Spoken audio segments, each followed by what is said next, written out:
halaman 751.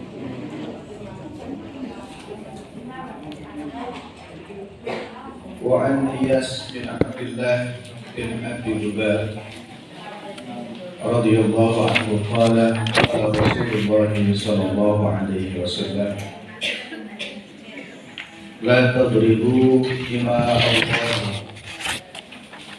Faja'a Umar radhiyallahu anhu ila Rasulillah sallallahu alaihi wasallam faqala ذكرنا النساء على أزواجهن فرخص في ضربهن وأضاف بآل رسول الله صلى الله عليه وسلم نساء كثير يشكون أزواجهن. وقال رسول الله صلى الله عليه وسلم لقد أضاف بآل بيت محمد نساء كثير yashkuna azwajahunna laisa ulaika bikhiyarikum. Diriwayatkan dari Iyas bin Abdullah bin Abi Jubair radhiyallahu anhu, ia bertutur, suatu ketika Rasulullah SAW bersabda, la tadribu ima Allah, janganlah kalian memukul imamnya Allah.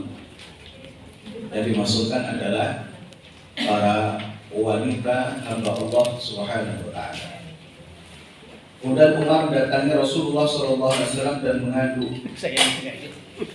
wanita-wanita kini berani kepada suaminya, karena itulah beliau membolehkan memukul mereka. Lalu banyak wanita yang mengerumuni keluarga Rasulullah SAW untuk mengadukan perlakuan suami mereka. Maka Rasulullah SAW menanggapinya, sungguh banyak wanita yang menghuni rumah keluarga Muhammad untuk mengadukan perlakuan suami mereka. Maka mereka para suami itu bukanlah orang yang terbaik di antara kalian, yaitu kaum wanita. Diriwayatkan oleh Abu Dawud dengan sanad yang sahih. Nah, Bapak Ibu, ini kembali bab adab di dalam berkeluarga, hubungan suami istri. Pertama tentang kalimat yang disampaikan oleh beliau Rasulullah SAW, la tadribu ima Allah. Perempuan disebut sebagai kata imam.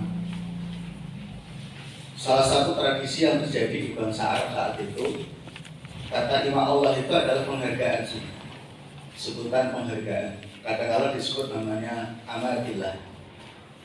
Jadi itu sebagai bentuk penghargaan, karena makna imam adalah kata lain dari Abdullah, itu hamba Allah. Nah, sehingga kalau laki-laki ya sebutannya adalah Abdullah. Nah, kalau perempuan sebutannya adalah imam Allah atau amadillah. Nah, oleh karena Nabi menggunakan kata la tadribu imam Allah di situ, Bapak Ibu, ini memberikan satu penjelasan yang konkret tentang penghargaan Islam terhadap wanita. Maka ketika dulu ramai berkaitan tentang bahwa emansipasi wanita yang ditujukan kepada negara-negara Islam atau negara yang penduduknya mayoritas Islam termasuk Indonesia, justru banyak yang membantah karena bahwa Islam tidak membutuhkan konsep emansipasi wanita. Karena memang sejak awal ajaran Islam ini satu sudah menghargai perempuan, sudah sangat menghargai perempuan. Jadi kedua, bahkan dalam banyak hadis Nabi SAW yang sudah kita lewat pembahasannya, anak perempuan itu juga mendapatkan penghargaan dari Rasulullah SAW.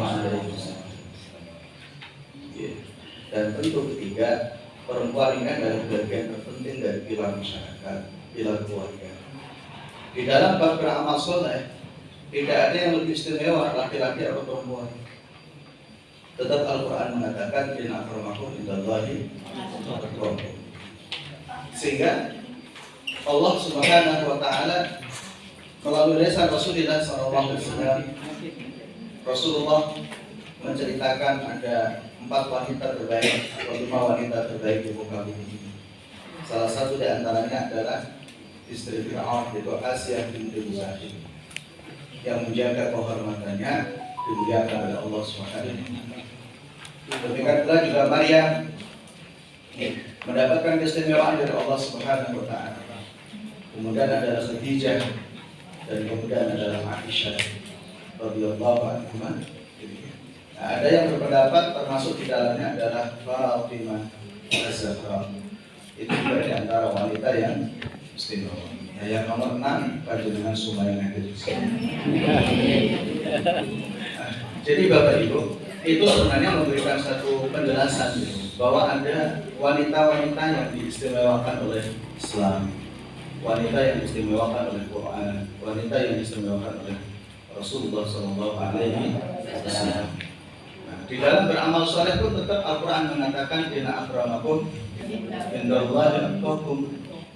Yang paling mulia di sisi Allah yang paling bertakwa, bukan karena status jenis kelaminnya, tidak.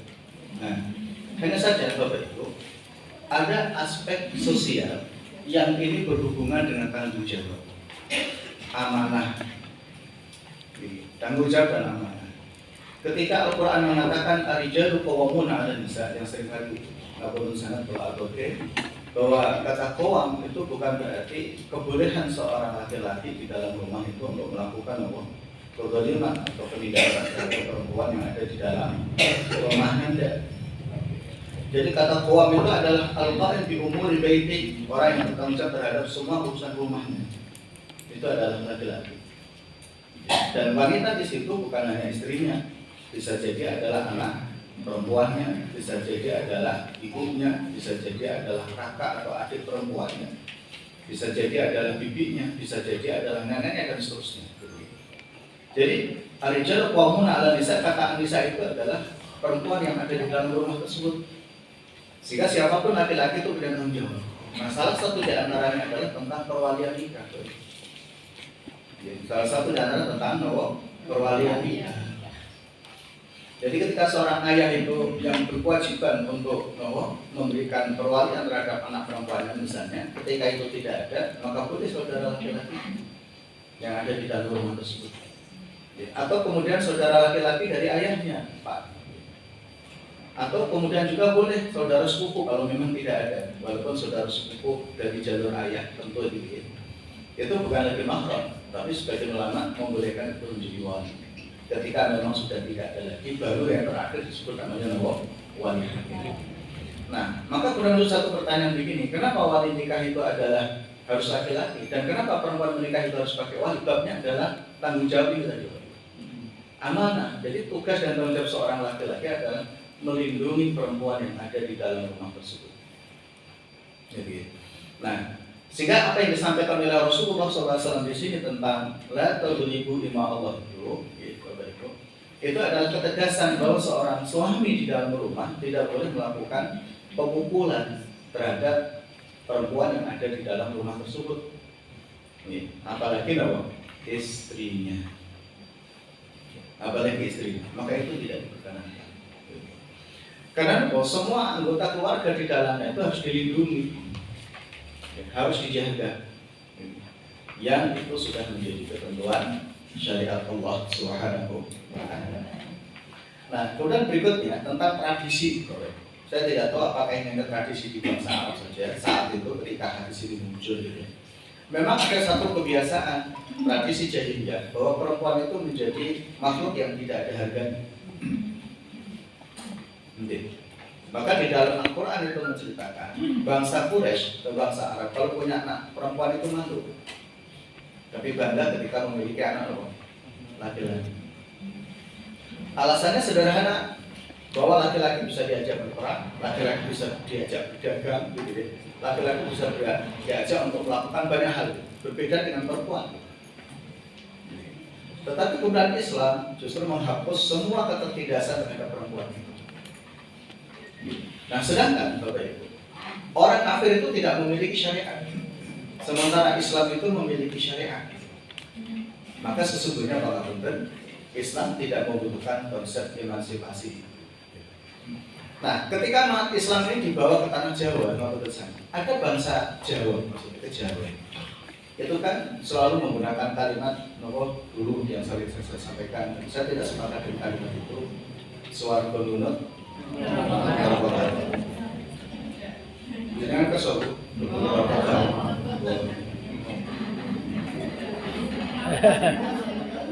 Nah, termasuk juga misalnya begini, istri selalu diistilahkan dengan konco wike. Itu kalimat-kalimat yang ngapunten tidak pas. Gitu. Itu ngapunten saja tradisi kejawaan. Walaupun itu banyak dipakai oleh para ulama terdahulu hanya sekadar untuk menjelaskan mengenai tentang betapa besar kewajiban seorang istri kepada suami, dan begitu besar tanggung jawab seorang suami terhadap keluarganya. Nah, tetapi kadang-kala ini muncul satu pemahaman yang terjadi dan itu kurang pas, sehingga ya kadang-kala sangat. Walaupun juga ada yang pernah cerita, Pak, yang terjadi bukan suami memukul istri, tapi istri memukul suami. Nah itu gimana gitu? Ya tetap dilarang. Artinya bahwa kekerasan fisik di dalam keluarga itu tidak diperkenankan. Nah, kenapa dalam Quran itu juga bicara mengenai tentang masalah laki-laki yang memukul perempuan, termasuk juga di dalam ini? Itu kebanyakan itu. Jadi Al-Quran atau hadis Nabi SAW ini Bapak Ibu mengambil keumumannya saja. Umumnya itu begitu. Walaupun Pak sangat mungkin terjadi ya, perempuan yang lebih berani terhadap suami. Jadi ketika istri marah itu ya, suaminya istilahnya itu ya walaupun profesor dokter ya goblok dada gitu. Jadi ya, nah itu hal-hal yang sebenarnya dua-duanya tetap tidak diperkenankan. Nah, sehingga kalimat yang dipakai oleh Quran itu sangat romantis.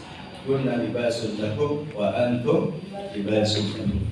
Jadi ayat itu adalah bagaimana laki-laki dan perempuan itu bisa saling menguatkan dan saling melengkapi yang ada di dalam keluarga tersebut. Oke, Ibu. Yang di surat An-Nisa 34 itu ada terjemahan bahwa perempuan-perempuan yang berlaku khusus tidaklah melakukan nasihat, terus dipisahkan dari tempat tidur dan pukulan mereka. Itu maksudnya gimana? Itu sudah penjelasan di pertemuan sebelumnya.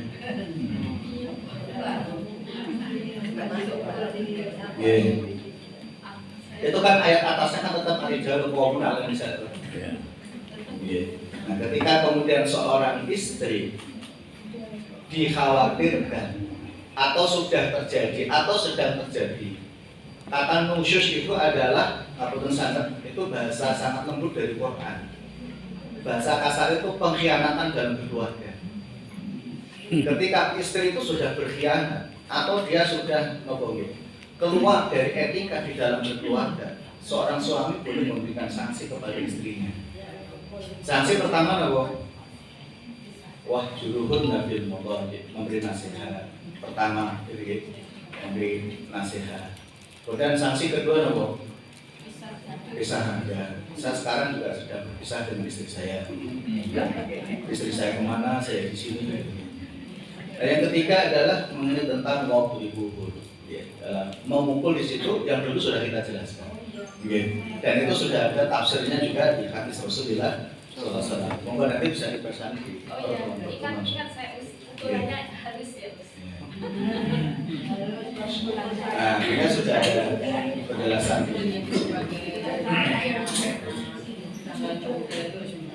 Kita masuk ke kandungan hadis di halaman 754.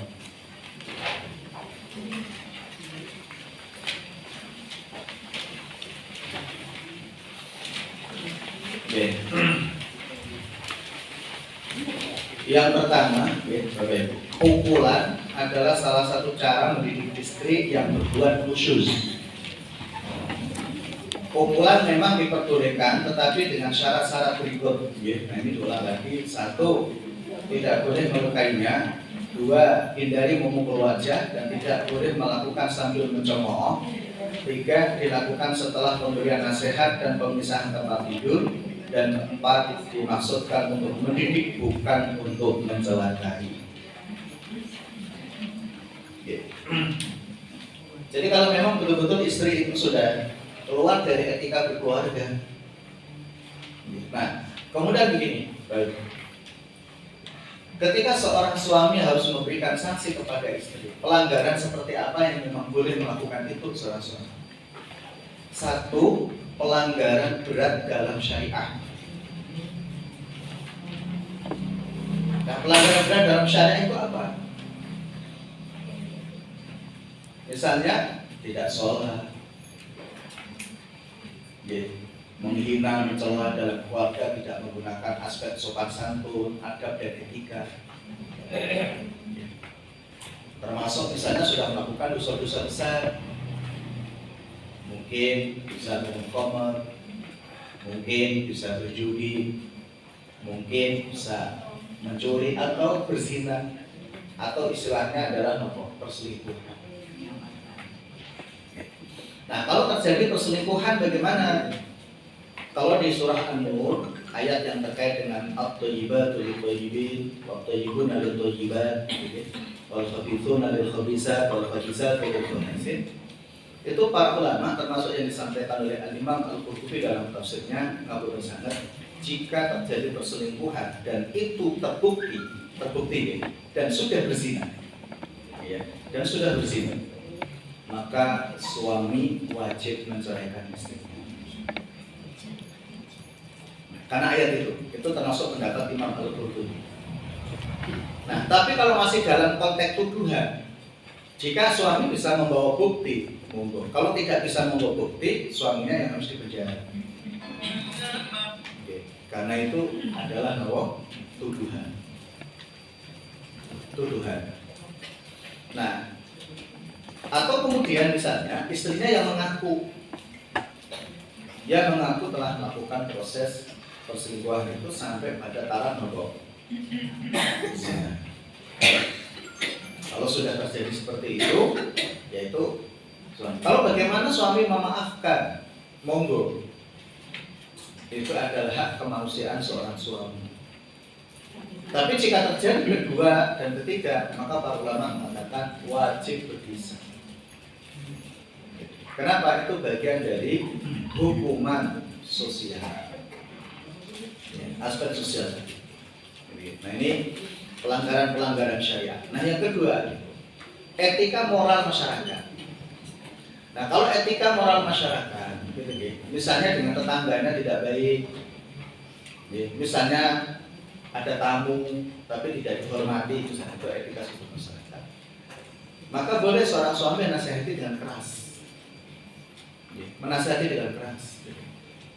Atau kemudian yang ketiga adalah pelanggaran etika di dalam berkeluarga, seperti tidak bisa menghargai ibu suaminya, misalnya, atau tidak bisa menghargai ibunya sendiri, maka boleh dilakukan sanksi-sanksi sebagaimana yang sudah ditentukan oleh Allah syariat. Nah, tetapi kalau itu hanya perbedaan pendapat, dan perbedaan pendapat itu sifatnya adalah pikiran, maka tidak boleh seorang suami semena-mena. Apalagi hanya masalah perbedaan misalnya dalam perbedaan fikih saja dalam berkeluarga. Karena ada seorang istri yang mengadukan ke saya begini, Pak, suami saya menyuruh saya untuk bercadar, sementara saya itu tidak mau bercadar karena saya mengambil pendapat cadar itu tidak wajib. Pertanyaannya adalah, apakah saya dalam bab itu wajib taat kepada suami? Memang ada yang berpendapat seperti itu. Sekalipun itu adalah hal-hal yang umum, maka seorang istri tetap wajib taat kepada suami. Tapi sebagian ulama, karena kisah mengenai tentang istri Rasulullah SAW. Jadi di dalam perjanjian Hudaybiyah itu, perjanjian Hudaybiyah sebelum Fathu Makkah, dan itu Allah ceritakan di dalam surah Al-Fath. Di dalam beberapa hadis sahih, saat itu istri yang diajak Nabi adalah Ummu Salamah binti Abi Sufyan. Jadi Ummu Salamah ini putri dari Abu Sufyan. Padahal Abu Sufyan itu memusuhi Rasulullah SAW. Nah, perjanjian Hudaybiyah ini merugikan umat Islam. Sampai para sahabat semua ngambek, tidak mau taat kepada Nabi. Pada saat itu Nabi memerintahkan untuk menyembelih 1 ekor kambing sebagai pembayaran dam denda karena tidak terjadi pelaksanaan haji dan umroh. Dan itu harus membayar dam atau denda. Nabi memerintahkan mereka, tidak ada satupun sahabat yang melakukannya. Sampai kemudian Ummu Salamah mengatakan begini, ya Rasulullah, keluarlah engkau, potonglah rambutmu dan sembelihlah korbanmu, hewan-hewan hajimu. Maka Nabi mengikuti saran istrinya. Dan kemudian Rasulullah SAW keluar, kemudian beliau potong rambut, gitu ya, sebagai bentuk tahallul, dan kemudian membayar dam, yaitu dengan menyembelih 1 ekor kambing. Sudah. Setelah itu Nabi masuk ke tenda lagi, ke kemah lagi. Maka kemudian para sahabat satu demi satu mengikuti apa yang dilakukan oleh Rasulullah SAW.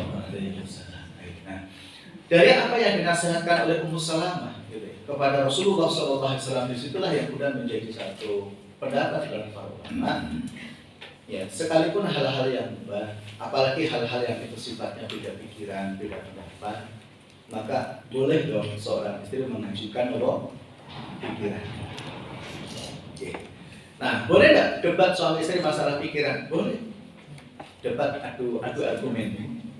Adu argumen. Boleh saja, tidak ada masalah. Selama adu argumen itu diakhiri dengan baik. Nah, satu hal yang dilakukan oleh seorang istri adalah menghargai pilihan pendapat suami. Nah, sehingga saat itu saya sampaikan, bahkan termasuk itu yang saya lakukan, seorang suami tidak boleh memaksa pilihan fikih atau pendapat istrinya. Justru seorang suami harus insyirahus sadr, lapang dada. Gitu. Harus lapang dada untuk bisa menerima perbedaan-perbedaan dalam masalah mungkin pangapunten tata cara ibadah. Tata cara ibadah. Atau mungkin hal-hal lainnya yang sifatnya itu memang masih khilafiyah, perbedaan pendapat di kalangan para ulama. Maka justru seorang suami harus mengajarkan itu dan memberi kebebasan kepada istrinya untuk memilih pendapat-pendapat tersebut. Dan tidak boleh memberi sanksi. Gitu. Tidak boleh memberi sanksi. Ya, misalnya seringkali terjadi muncul satu pertanyaan ketika laki-laki perempuan menikah tapi beda ormas.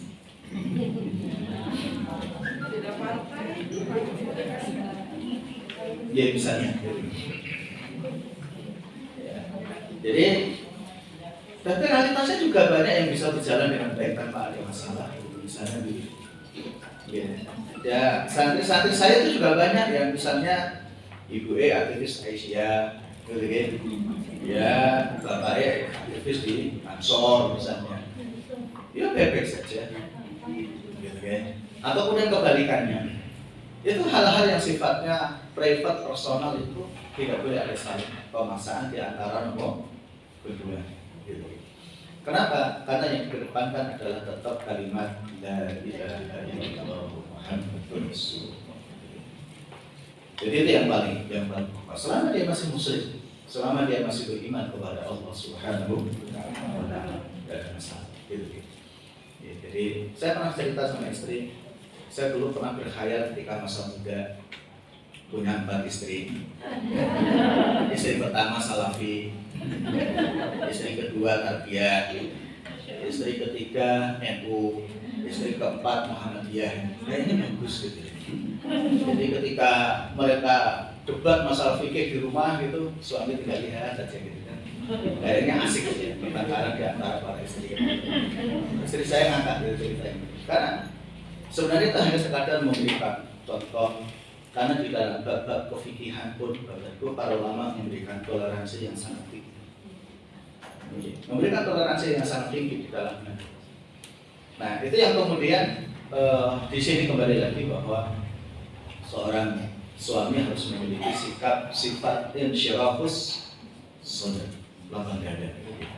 Dan realitasnya alhamdulillah nggak bosan saya itu dari keluarga NU, istri saya dari keluarga Muhammadiyah. Ya bebas saja, relax aja, tidak ada masalah. Jadi alhamdulillah. Jadi kalau perbedaan pendapat itu biasa, tapi bisa dijaga sampai hari ini. Jadi dan itu bisa berjalan dengan baik.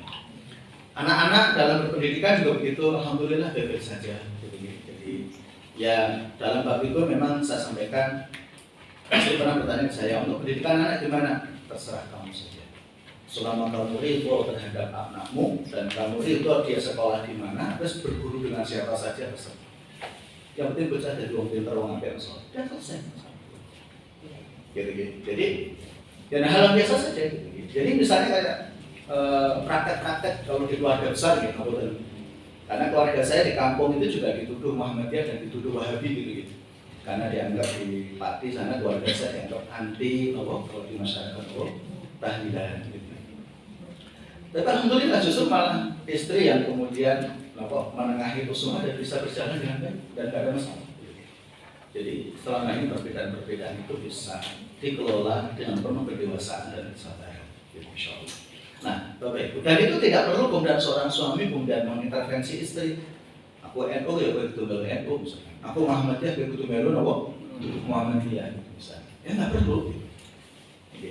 Karena itu toh semuanya hanya sekadar ormas. NU itu bukan agama, Muhammadiyah juga bukan agama. Ingat itu Bapak Ibu. Tarbiyah itu juga bukan agama, Salafi itu juga bukan agama. Yang agama itu apa? Islam. Yang menjadi problem adalah ketika kemudian orang itu ngapain sangat fanatisme. Saya ada kawan itu luar biasa, masya Allah. Jadi ya kemarin kita rapat juga tentang kedakwaan.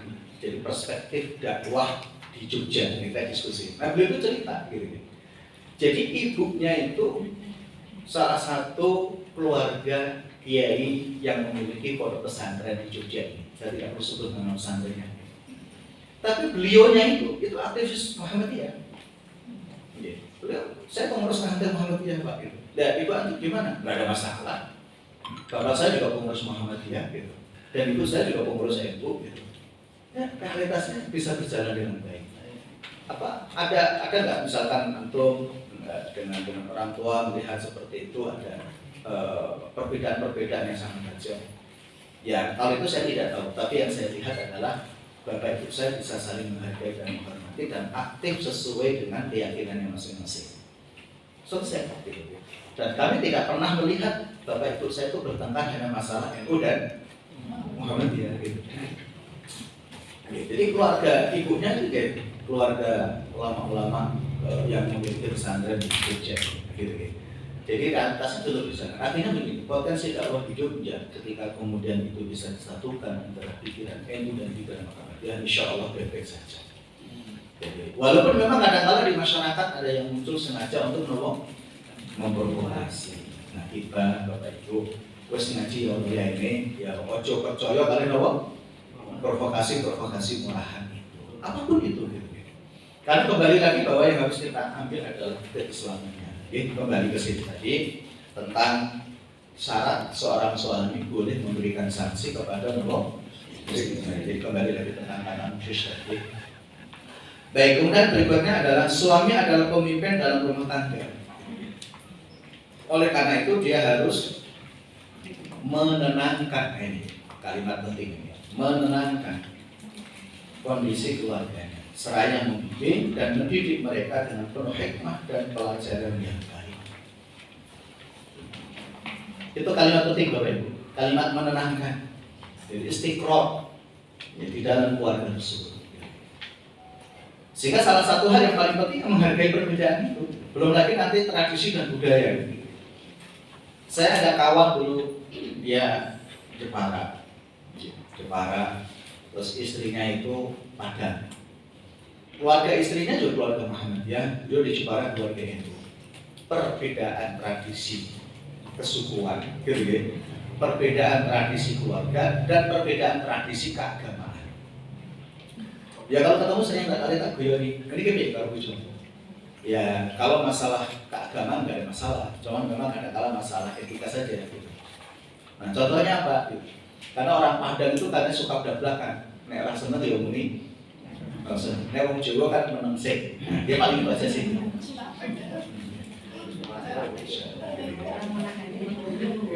Orang Jawa kan menengsik gitu ya. Sumatera langsung belak-belakan. Kalau memang nggak senang ya diperlihatkan saat itu tuh. Kenapa harus disembunyikan gitu? Ya kalau memang nggak suka bilang aja nggak suka gitu. Iya. Gitu. Dan terus gantian juga suaminya kalau di Padang juga begitu. Kalau nggak suka ya mau perlihatkan atau tidak suka. Tapi nggak bisa diam-diam gitu. Ya, karena kembali lagi bahwa ada satu genetik itu juga orang yang diapusi. Genetik orang yang diapusi. Makanya dulu kalau ada orang Jawa kok kenapa etika kejawaannya hilang, ini Jawa Cina. Ya, jadi masalah tradisi itu semoga saja selama yang saya jelaskan di pertemuan sebelumnya tentang wa'asyiruhunna bil ma'ruf. Jadi pergaulan keluarga dengan cara yang baik tentu harus menghargai tradisi dan budaya yang ada di dalamnya selama teman-teman bersahabat bukan aspek-aspek yang sangat fundamental di dalam akidah. Baik, kemudian berikutnya adalah tentang bahwa suami adalah pemimpin tadi. Ar-rijalu qawwamun, kembali lagi yang saya sampaikan, yang dimaksudkan adalah orang yang paling bertanggung jawab terhadap keluarganya. Sehingga kata menenangkan itu penting, kata membimbing, gitu mendidik, itu luar biasa, ya, masya Allah. Apa bedanya membimbing dan mendidik? Memang dalam bahasa kita memiliki kesamaan pemahaman. Ada orang yang mendidik hanya mentransformasi pikiran, tapi kalau membimbing itu adalah pendampingan. Maka yang dibutuhkan seorang suami, seorang ayah adalah mendampingi istri dan anak-anaknya. Nah, maka Imam Ghazali itu menarik dalam satu fatwa beliau. Kewajiban seorang suami adalah mengajarkan agama kepada istrinya dan anak-anaknya. Kalau tidak bisa, maka boleh mengundang seorang guru. Boleh nggak istri itu mengaji kepada guru di luar? Boleh, tapi dengan syarat atas persetujuan suaminya. Termasuk ustadz yang dimana atau guru ngaji, istri itu belajar kepadanya. Gitu. Itu baik-baik saja, nggak ada masalah. Gitu. Nah, kalau misalnya di zaman sekarang, tradisinya kan orang tua, ada lembaga pendidikan Islam di lingkungannya, entah di masjid, entah di madrasah, atau di pondok pesantren, maka itu sudah cukup. Artinya kalau seorang suami belum bisa atau tidak bisa mengajarkan keagamaan, maka dia wajib mengizinkan istrinya. Ya, misalkan diantarkan, Pak Yai, saya mengizinkan istri saya untuk belajar bersama dengan yang lain. Insya Allah itu tidak ada masalah. Artinya itu bagian dari proses bimbing. Jadi tidak harus kemudian suaminya sendiri. Alhamdulillah kalau suami saya sendiri itu bisa. Karena kadang kalau begini, jadi istri saya itu termasuk orang yang tidak percaya kepada saya dalam bab agama. Jadi misalnya begini, jadi misalnya ini kasus istri itu bertanya tentang soal agama itu kepada guru ngajinya. Guru ngajinya itu tanya kepada saya. Kenapa? Ya istri saya nggak percaya sama saya. Percayanya sama siapa? Guru ngajinya. Ya sudah saya sampaikan jawaban itu ke guru ngajinya, dan guru ngajinya bilang ini jawaban dari Pak Sotigo gitu. TikTok.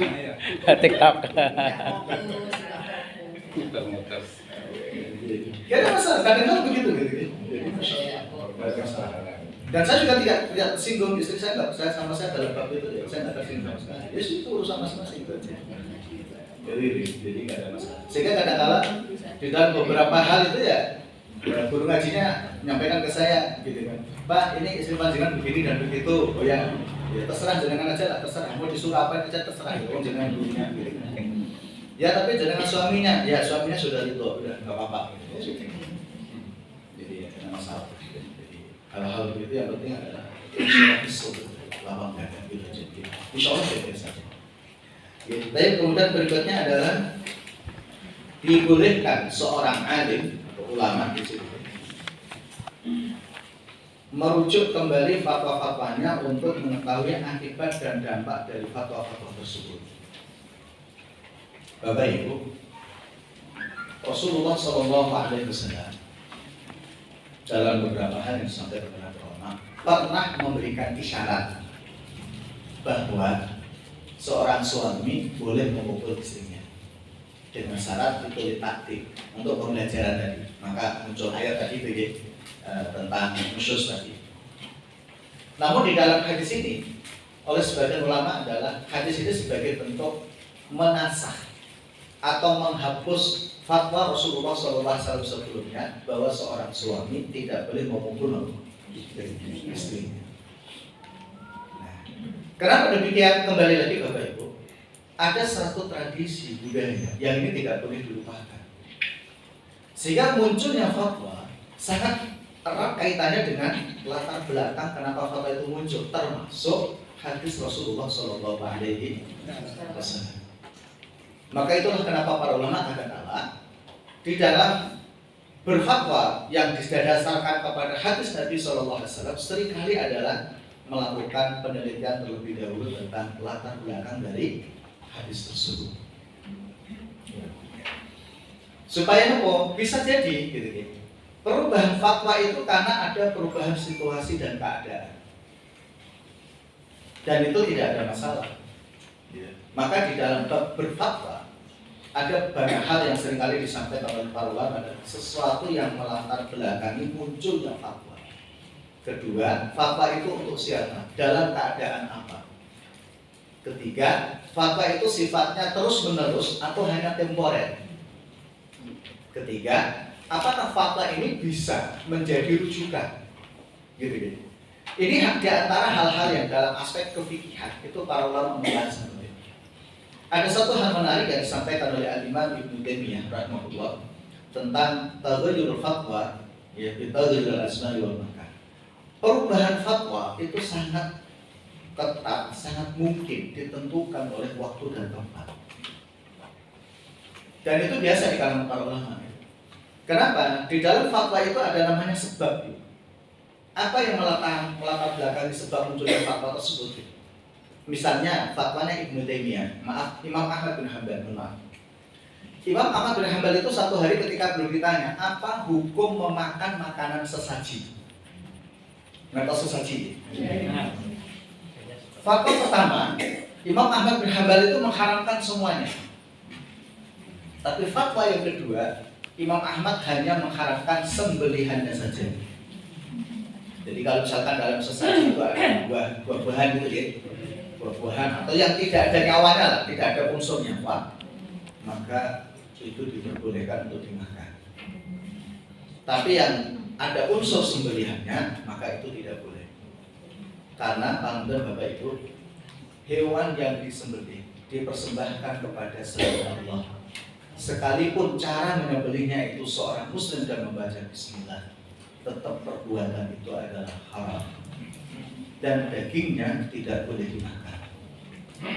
Karena babnya apa? Kostunya, tujuannya. Tujuan hewan disembelihnya tadi yang dipersembahkan kepada selain Allah. Nah, kenapa Islam itu mensyariatkan kurban? Itu salah satu di antaranya. Ambil contoh memutuskan tentang akikah. Dulu bangsa Arab, ketika anak mereka itu lahir, sebagai bentuk penghormatan terhadap anaknya, menyembelih kambing, darahnya itu ditampung dan untuk memandikan anaknya tersebut. Itu istilahnya adalah pembaptisan. Oleh Islam, kambingnya tetap disembelih, ya, darahnya, dan itu hanya sebagai bentuk penghormatan terhadap bayi. Dan darahnya tidak digunakan untuk memandikan apa? Karena itu adalah perbuatan jahiliyah yang diharamkan. Tetapi menyembelihnya tetap karena sebagai bentuk syukur kepada Allah Subhanahu wa taala. Dan udah Nabi SAW menegaskan mengenai tentang akikah. Kan bayi itu adalah digading istilahnya gitu ya. Murtahanun fi aqiqatihi. Jadi ibaratnya kalau orang tua punya kewajiban untuk mengakikahi anak, jadi akikah itu ibarat apa? Menebus tebusannya di hadapan Allah Subhanahu wa taala. Itu dengan menyembelih satu ekor kambing kalau perempuan, dua ekor kambing kalau nopo. Dalam ibu. Oke. Tetapi kalau entah itu orang tua mampu, kalau nggak mampu bagaimana? Monggo saja. Boleh nggak mengakikahi diri sendiri? Boleh. Dalam satu hadis yang disahihkan oleh Imam As-Suyuti, Rasulullah SAW juga mengakikahi diri beliau sendiri. Nah, gitu. Jadi yaitu walaupun khilaf di kalangan para ulama, tetapi ada riwayat bahwa Nabi SAW mengakikahi diri sendiri. Sekalipun dulu masa itu Nabi sudah diakikahi oleh kakeknya. yaitu Sayyid Abdul Muthalib. Gitu kan. Sudah diakibai oleh kakeknya, tetapi tetap Rasulullah mengakibai diri sebagai bentuk apa? Syukur atas kelahiran beliau sendiri yang dijaga oleh Allah Subhanahu wa Ta'ala. Jadi, nah itu ngapunten, itu contoh. Nah begitu juga korban tanggal 10 bulan Dzulhijjah itu misalnya umat Islam disunahkan, disyariatkan untuk beridul korban dan menyembelih nopo hewan korban, dan itu dipersembahkan ke siapa? Allah. Gitu. Itu dipersembahkan ke Allah Subhanahu wa Ta'ala. Gitu. Nah, sehingga itu sebagai bentuk nopo pada saat itu tradisi-tradisi keharaman, tradisi kesyirikan, kejahilian itu dialihkan kepada sesuatu yang mubah. Nah, kembali tadi tentang fatwanya Imam Ahmad yang kedua, sehingga tidak ada masalah fatwa-fatwa. Kenapa Bapak Ibu? Ada fatwa-fatwa yang sifatnya itu temporer. Nah, kalau fatwa itu sifatnya temporer, ya berakhir hanya pada saat temporer itu saja. Gitu. Saat itu temporer itu saja. Tapi ada fatwa yang memang sifatnya itu berkelanjutan. Dan terus dan apakah fatwa itu bisa jadi referensi dan rujukan? Para ulama mengatakan tidak sama sekali. Nah, kita kadang-kadang Bapak Ibu, kenapa terjadi problem di masyarakat tentang perbedaan fikih? Karena menganggap fatwa itu seperti Quran dan Sunnah. Jadi fatwa itu hanya buah pikiran seorang ulama. Yang mana pikiran ulama itu bisa jadi benar, bisa jadi salah.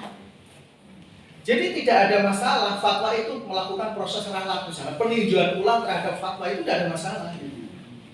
Saya ambil contoh misalnya begini, ngapunten sana dulu fatwa MUI Majelis Ulama Indonesia kita, saya masih ingat pada saat itu kira-kira sebelum letusan Merapi kalau salahnya, atau setelah saya lupa gitu. Itu kan membolehkan tentang pangapunten sangat bolehnya dana talangan haji. Iya betul. Dulu antrian haji itu nggak sepadat ini. Karena ada fatwa Majelis Ulama Indonesia boleh adanya talangan dana haji.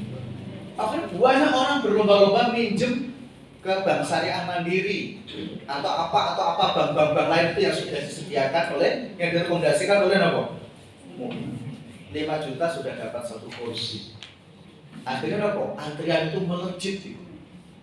Nah, kemudian dari fatwa ulama mencabut fatwa tadi. Jadi pencabutan fatwa tersebut itu dengan fatwa juga. Kenapa? Dasarnya saat itu adalah kullu qardin lahu manfaatun fahuwa riba. Setiap hutang yang itu didasarkan kepada kebermanfaatan itu hukumnya adalah riba. Jadi kalau ada orang yang hutang, misalkan orang hutang ke jenengan dan jenengan memberi syarat terhadap hutang tersebut, itu masuk dalam kategori riba. Itu masuk dalam kategori riba. Nah, fatwa tentang dana talangan haji itu sudah tidak lagi berlaku. Maka sekarang tidak ada lagi dana talangan haji dan bank-bank itu juga tidak menyediakan lagi.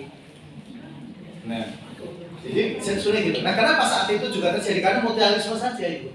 Karena bank syariah saat itu juga butuh modal. Bank syariah saat itu juga butuh modal. Jadi misalkan jenengan daftar 5 juta kan sudah dapat satu kursi kan? Kan seharusnya berapa? Dari 25 juta. Jenengan harus mengasor berapa? 20 juta. Karena 20 juta itu sudah dibayari oleh siapa? Oleh bank. Bahkan mereka yang tidak punya apa-apa boleh. Jadi 5 juta itu hutang ke bank. Jadi sebenarnya uang 5 juta itu nggak keluar. Hanya tercatat jenengan punya utang. Padahal jenengan nggak menerima. Nggak menerima duit itu tetap di bank. Bank hanya mencatat bahwa jenengan dapat satu porsi haji.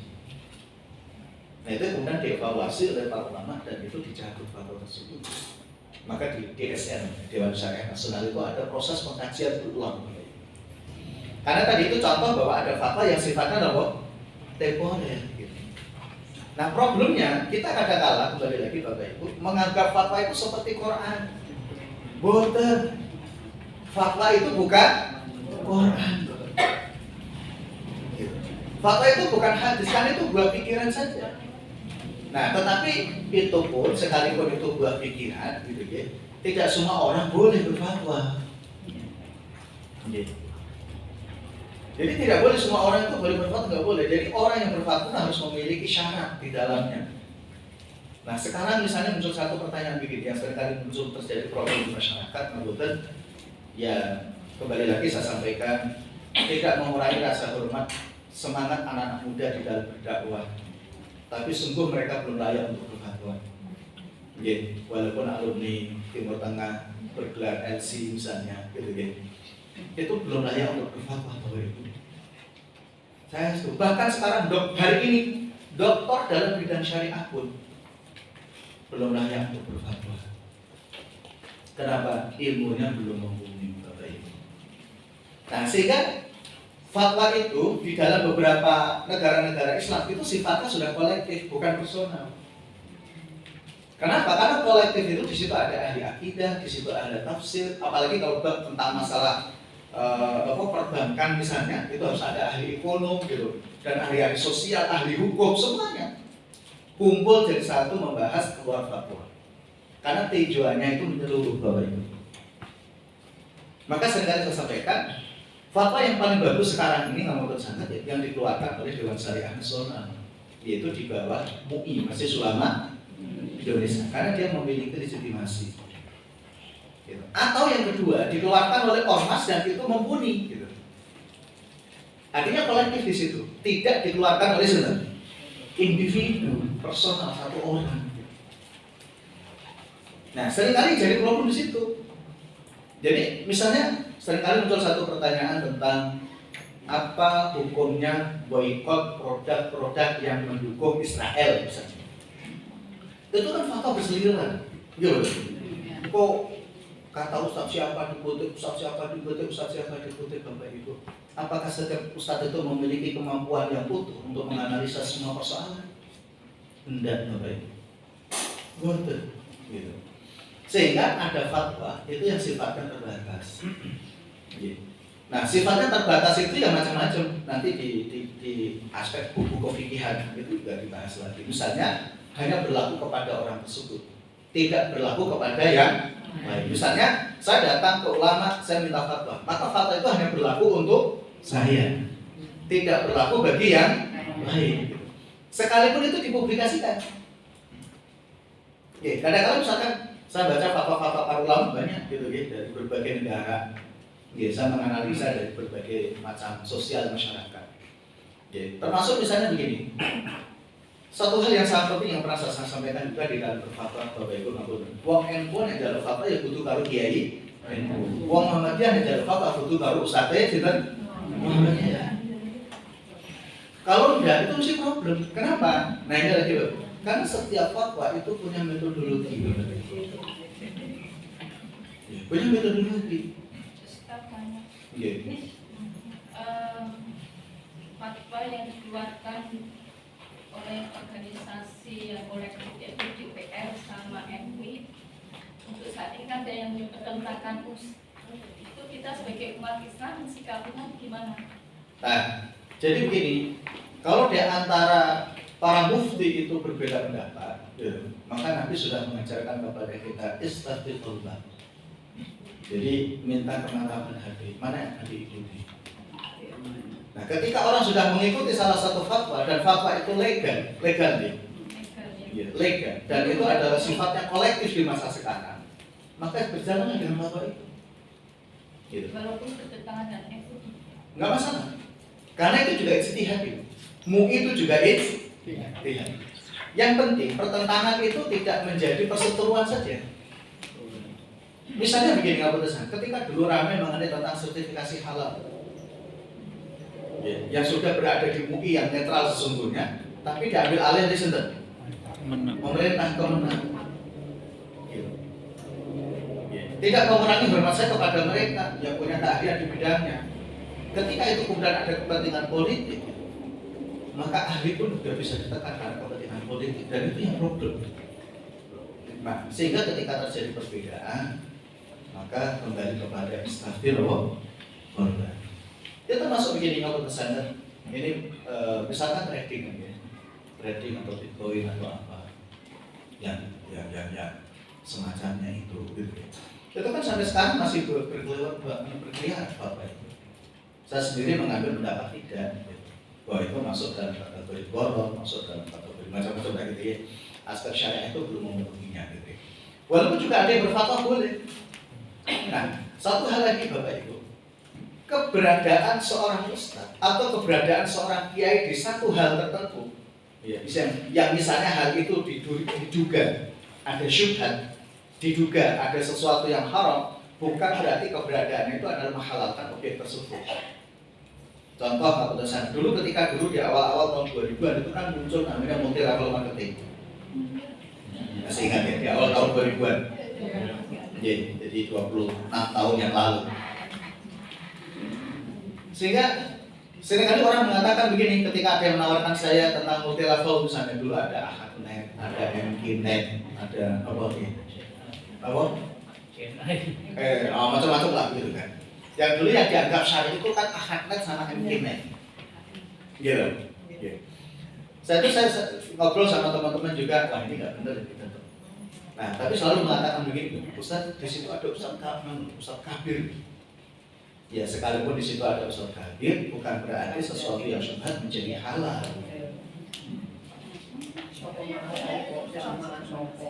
Bisa itu. Gitu.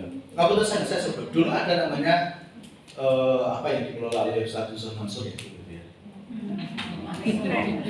Paitren. Keputusan saya sebut ya.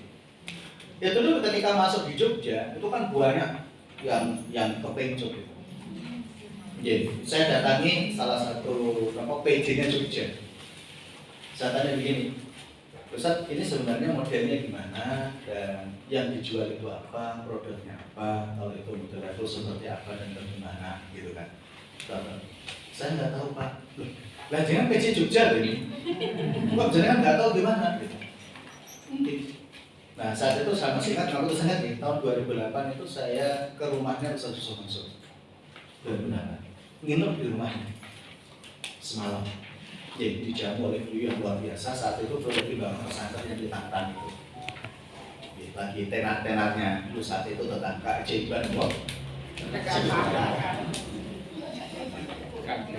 Saat itu saya bilang sama teman-teman juga dan ternyata banyak yang sama saya, ini problem saya bilang. Tapi saya selalu kampanye di mana-mana, itu problem, tapi semuanya pada batas saya. Wah itu kamu tidak. Akhirnya problem benar. Gitu. Problem benar itu saya. Gitu. Jadi babnya apa Bapak Ibu? Kadang-kadang orang mengamatinya tidak jeli dalam bab tersebut. Hanya semangat ingin ngumpul duit, tapi dengan cara-cara yang sesungguhnya kurang atau tidak syarat. Nah, kembali lagi tentang masalah fatwa, gitu. Nah, Bapak Ibu, ulama-ulama dulu tuh menjaga etika dalam berfatwa. Misalnya nih, ada orang bertanya itu ditanya dulu, kamu mazhabnya apa? Syafi'i. Diambilkan fatwa-fatwa dalam mazhab Syafi'i.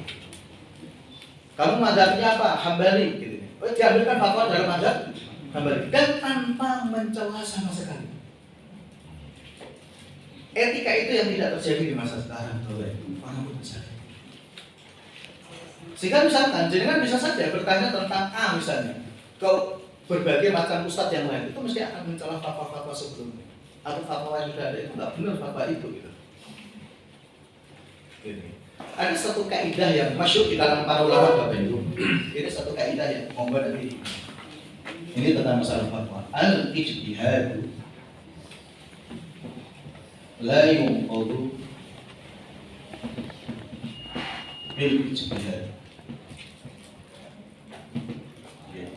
Satu ijtihad Bapak Ibu, la yunqadu tidak bisa dianulir atau dibatalkan bil ijtihad dengan ijtihad yang lain. Kenapa? Karena masing-masing ijtihad itu berdiri sebagaimana mestinya. Maka tidak boleh ijtihad itu dicaci maki setelah ijtihad itu memenuhi syarat. Kalau ijtihad itu tidak memenuhi syarat, maka itu tidak bisa disebut produk ijtihad. Karena fatwa itu harus ada syaratnya. Mufti itu ada syaratnya. Mufti dalam berfatwa itu juga ada syaratnya. Dan fatwa itu disebut fatwa itu juga ada syaratnya. Gitu. Kenapa demikian? Itu untuk menjaga kredibilitas tentang hukum yang dikeluarkan dari fatwa tersebut. Jangan sampai kemudian keputusan orang kemudian mempermainkan fatwa. Itu bahaya banget. Saya masih ingat dulu Kapolda saya ketika MUI hendak melakukan fatwa haramnya rokok. Saya masih ingat saat itu beliau Ustaz Naharias masih sungguhnya dan terlibat juga di dalam hal itu. Ustaz Naharias ingat itu ya, semoga Allah merahmati dalam kuburnya. Jadi bagaimana beliau itu menata redaksi supaya fatwa itu mendapatkan betul-betul apresiasi. Maka saat itu tetap rokok itu adalah haram bagi 1, 2, 3.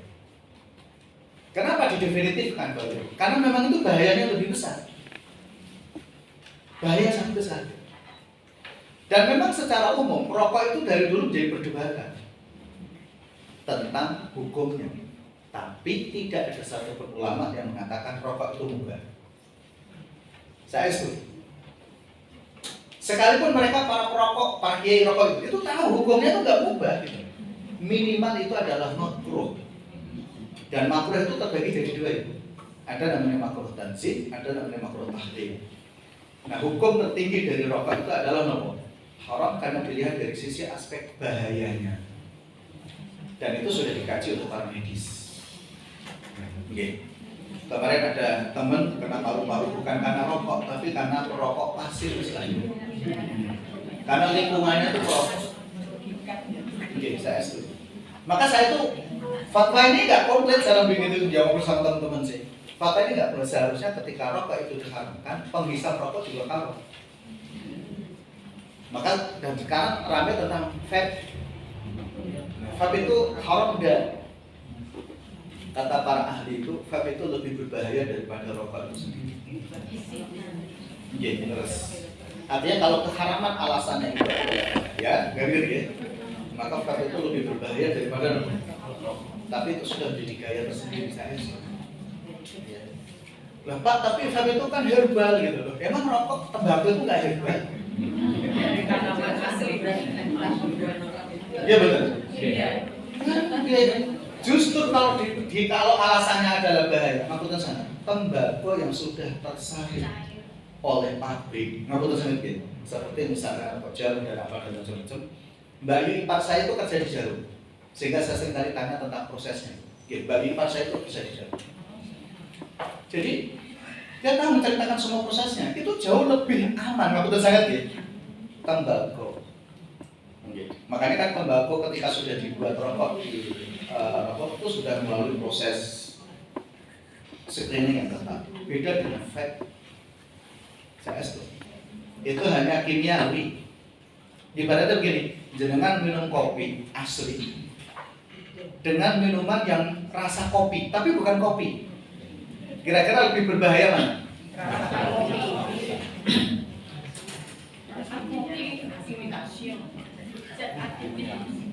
Ya, kamu udah sana.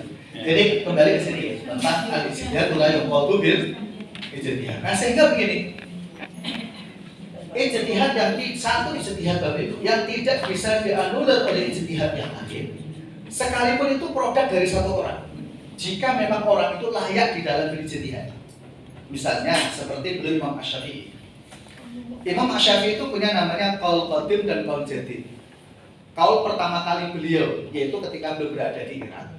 Dan qaul jadid adalah ketika beliau berada di Mesir dan Imam Syafi'i wafat di Mesir. Nah, para ulama membahas itu karena dilatar belakangi dari situasi sosial yang terjadi di masa itu. Ya, jangan lupa Imam Syafi'i ketika beliau menjadi seorang mufti, situasi politik sangat genting.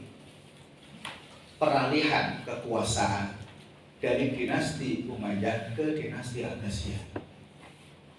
Kalau kita lihat sejarahnya, saya setuju. Jadi sehingga kemudian mungkin nggak seorang ulama itu nggak boleh sadar fatwa-fatwa itu terpengaruh dengan situasi politik. Tidak ada satu fatwa yang tidak dipengaruhi oleh situasi politik. Saya apapun itu. Sehingga kalau misalkan ada seorang ulama yang nopo istilahnya netral dan objektif melihat situasi, seringkali fatwanya nggak dipakai. Saya setuju, fatwanya nggak dipakai. Gitu. Maka sehingga kemudian begini, fatwa itu juga harus dilihat dari sisi wajah.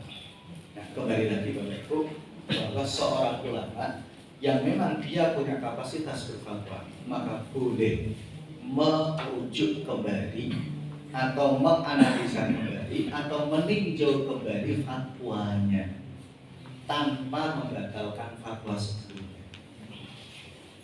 Oke, tanpa membatalkan apa? Fatwa sebelumnya. Gitu. Jadi itu hal-hal yang menarik gitu.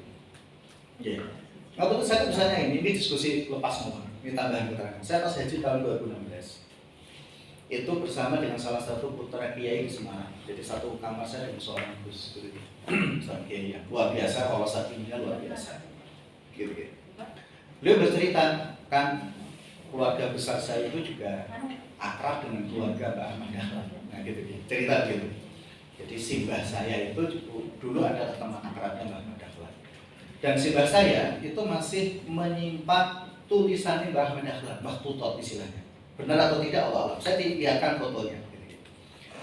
Bahwa di dalam catatan-catatan Mbah Ahmad Dahlan itu, beliau ketika sholat tarawih dulu juga pernah 23 rakaat dan subuh pakai kunut gitu. Nah, artinya bahwa Mbah Ahmad Dahlan ini adalah orang yang sangat menghargai. Toh beliau memang secara nasab guru, kamu udah cerita. Gitu. Karena beliau masih ada keluarga dengan Kiai Soleh Darat. Ya, keluarga Kiai Soleh Darat yang dulu Mbah Hasyim juga berguru kepada beliau, gitu kan. Mbah Ahmad Dahlan yang saat itu namanya sinten? Darwis juga berguru sama apa? Dari. Kalau toh kemudian bagi Ahmad Dahlan di kemudian hari merubah fatwa-fatwa beliau yang tidak sama dengan terdahulu, itu tidak ada masalah sebenarnya.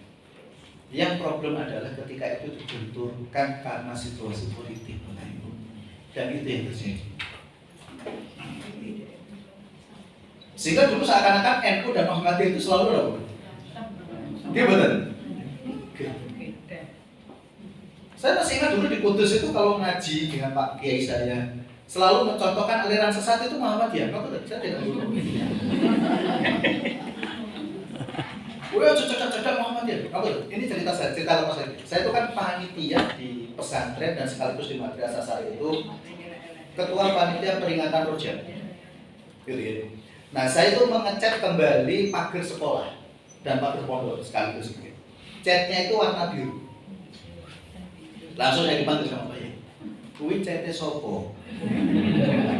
Warnane sopo? Langsung saya ganti warna hijau muda. Khas NU. Ah, ngono kuwi. Iya tuh, saya punya pengalaman yang unik gitu. Ya, ketika saya di Bogor, ketika di Jakarta, ketika di Jogja, gitu ya. Oke, kembali lagi ke sini Bapak Ibu. Jadi kembali lagi sehingga kembali lagi dalam ijtihad itu bukan referensi pokok. Referensi pokok itu Al-Quran dan Sunnah Nabi Sallallahu Alaihi Wasallam. Dan ijtihad ini hasil pikiran ulama. Sehingga Rasulullah SAW memang menjamin, idza ijtahada al-mujtahidu fa asaba falahu ajrun wa in akhta'a falahu ajrun wahid. Sahih riwayat Al-Bukhari. Ketika orang berijtihad dan memang dia ahli dalam berijtihad dan benar ijtihadnya, maka dia mendapatkan apa? 2 pahala. Kalau salah, 1 pahala. Ambil contoh lagi dalam perfatwa masalah keluarga Bapak Ibu. Ulama-ulama Timur Tengah, wabil khusus Saudi, itu belum mengeluarkan fatwa bolehnya perempuan bekerja. Saat itu banyak Ustaz Salafi yang berfatwa di Indonesia ini bahwa perempuan itu haram loh bekerja. Saya tahu, Ustaz, Ibu panjenengan kan dodolan, itu termasuk pekerjaan ya? Bahkan jenengan hidup sekolah dulu dari ibu yang bekerja. Kalau wanita itu haram bekerja dan hasil pekerjaannya adalah juga haram, berarti jenengan juga makan haram. Oh betul, itu saya pernah terang-terang gitu. Karena kebetulan saat ini konco jadi aku ngomong. Ya nggak begitu. Ada satu tradisi Bapak Ibu, gitu deh. Selama tidak memunculkan fitnah, silahkan perempuan bekerja. Saya itu kalau di negeri Arab, wabil khusus misalnya, kalau ada seorang suami meninggal, gitu, maka istrinya ini langsung diambil alih kehidupannya, bisa oleh keluarga suaminya, bisa oleh keluarganya sendiri, dan anaknya yang yatim itu langsung diambil oleh pamannya atau pakenya, dirawat, mungkin seperti anaknya sendiri. Lah nek Jawa, terus rondo, golek duit dhewe, digremengi kancane, gremengi tanggane, dadi fitnah, nggih mboten? Ora ono sing ngopeni, wis ora bantu, malah ngece, nah gitu. Problem. Kan problem nggih. Nah, contoh. Begitu juga ketika misalkan cerai, Bapak Ibu. Jadi ketika seorang suami itu menceraikan istrinya, keputusan, itu betul-betul istrinya yang diceraikan itu dibuatin rumah. Mungkin orang terus dijadikan itu boten, karena memang syariatnya begitu. Gitu. Makanya orang Arab tuh kadang-kadang nggak berani menceraikan istrinya, karena justru biayanya lebih berat daripada ngengoni dhewe tanpa cerai. Mungkin karena ketika menceraikan itu ngaputusan itu deh, ngaputusan itu kudu gawe keong, ngasih penghidupan minimal 1 bulan, dan anak-anaknya itu tanggung jawab dia. Kecuali nanti kalau setelah masa iddah seorang perempuan ini dinikah, maka rumah tadi yang sudah disediakan boleh diambil lagi oleh suaminya. Itu hanya sekadar untuk transit tempat tinggal. Kalau misalkan dia tidak menikah sepanjang hidup, maka rumah itu boleh menjadi milik istrinya, mantan istrinya tadi. Ya. Tapi anaknya kan tanggung jawab sudah. Suami, dan itu betul-betul tanggung jawab. Orang terus dijaga keleleran ono mboten. Kalau misalkan di tradisi kita di Indonesia, di Jawa apalagi gitu. Kalau sudah menceraikan istrinya, itu kan seakan-akan lepas tanggung jawab. Wana sembuh. Saya itu dolim sebenarnya. Tidak boleh. Nah kalau kemudian dia tidak bekerja, terus yang menghidupi anak dan dirinya itu siapa? Jadi babnya itu, hukum ketika sudah keluar halal haram hal-hal tertentu, kalau tidak dilihat aspek sebab akibat mafsadah dan mudarat, itu yang seringkali terjadi problem. Nah kembali lagi ya tentang fatwa, ya, jadi fatwa itu sifatnya adalah buah pikiran, bisa jadi benar, bisa jadi salah. Jadi kita lanjut dikit tadi. Seseorang boleh mengadu kepada pemimpin atau ulama jika merasa dirugikan atau dizalimi oleh pihak lain akibat ketetapan atau fatwa yang dikeluarkannya. Nah, memang benar ini. Jadi boleh nggak? Misalnya begini, ada MUI mengeluarkan fatwa, tapi ternyata fatwa itu merugikan banyak umat Islam. Boleh nggak dicabut fatwa itu? Wajib. Bukan boleh, wajib. Gitu, saya setuju. Kalau undang-undang sama teman. Karena undang-undang itu bagian dari fatwa. Menyalahi syar'i itu. Jadi misalnya gini, kan ada namanya amandemen undang-undang. Kemarin saya juga mempelajari dokumen undang-undang, mulai dari yang pertama sampai amandemen pertama, kedua, ketiga, dan keempat. Ya itu kan ada di zaman Ketua MPR-nya Pak Amin Rais itu kan hampir setiap tahun melakukan amandemen undang-undang. Dan ini juga ada pengusulan amandemen tapi masih belum bisa diterima karena banyak hal. Salah satu adalah undang-undang tentang kepemiluan. Jadi ini lagi rame tentang kemungkinan kalau amandemennya itu kan gubernur dan bupati dulu kan dipilih DPR, gitu ya, dipilih DPR. Nah besok kemungkinan besar ini lagi rame itu dipilih DPR lagi. Ini masih rame. Oke. Nah kenapa? Karena dalam bab itu sebenarnya untuk mengurangi kas negara. Karena pemilu itu, masya Allah, triliunan tapi hasilnya ora jelas. Jadi mengurangi mudarat. Nah, tetapi ini menarik. Sebenarnya yang mengusulkan itu partai yang suaranya terbesar di Indonesia. Tapi di ruang publik dia selalu mengatakan bahwa kami tidak mendukung bupati atau gubernur dipilih oleh DPR, tetap harus dipilih secara langsung. Sebenarnya dia merasa rugi.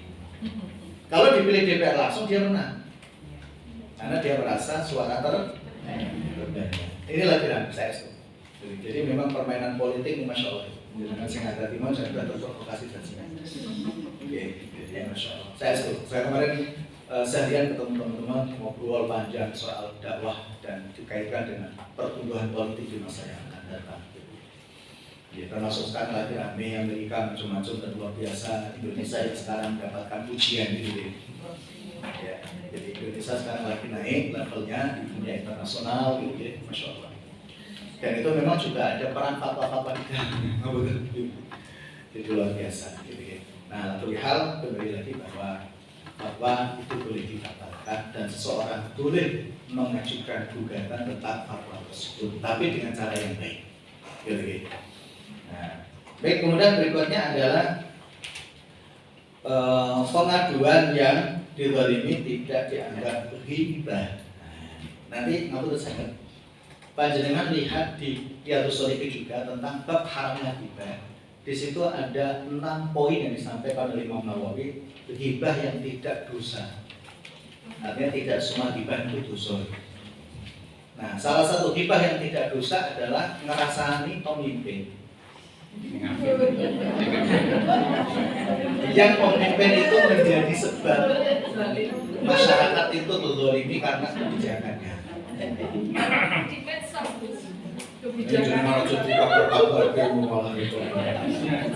itu juga fatwanya Imam Nawawi. Oke, saya tinggal pesan di kitab yang kan kinerjanya